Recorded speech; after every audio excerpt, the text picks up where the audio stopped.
कि हमारे लिए यहाँ शहीद के लिए जो हमने अपना नियम बनाया है उस नियम का भी हम परिपालन कर रहे हैं। अब उसमें और संशोधन भी कर दिया है कि हमारे शहीद के लिए हमारे मन में सरकार के द्वारा दी जाने वाली कुछ योगदान राशि है। उस योगदान राशि में पहले हम एक मुश्त देते थे, उसकी कठिनाई ध्यान में आई कि आमतौर पर परिवार में वारिस के नाते से कानूनन ये माना जाता था कि सिवाय पत्नी के और किसी को राशि नहीं दे सकते। अब हमने संशोधन कर दिया, आधी पत्नी को देंगे, आधी माँ बाप को देंगे, ताकि ये जो कष्ट आता है, कई बार घर के अंदर जवान बेटी होती है और ऐसी घटना में उसका दोबारा विवाह करना हो, कोई और कारण होते हैं,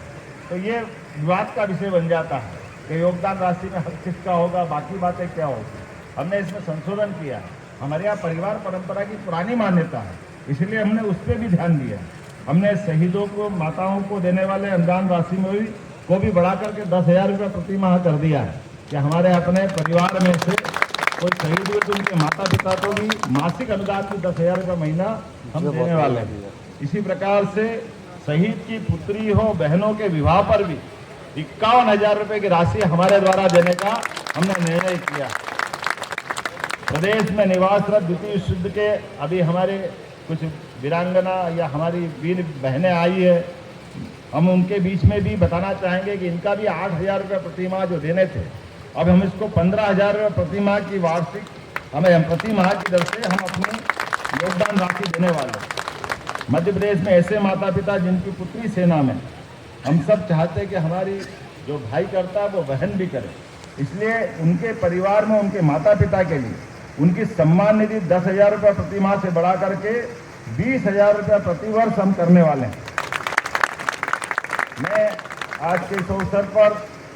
विभिन्न शौर्य और विश्व सेवा अलंकरणों से सम्मानित सैनिकों को, उनके आश्रितों को भी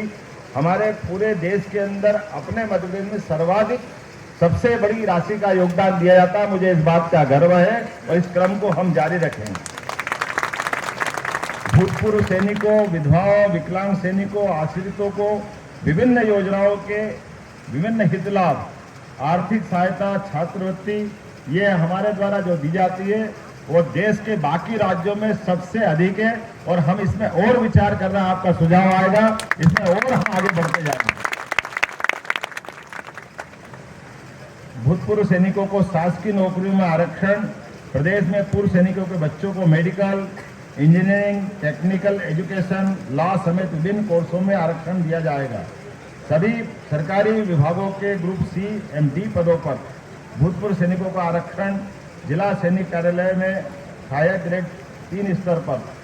कर्मचारियों के पदों में भी वृद्धि करने का हमारी सरकार ने निर्णय किया। कहने के लिए तो बहुत है, लेकिन आज आपको केवल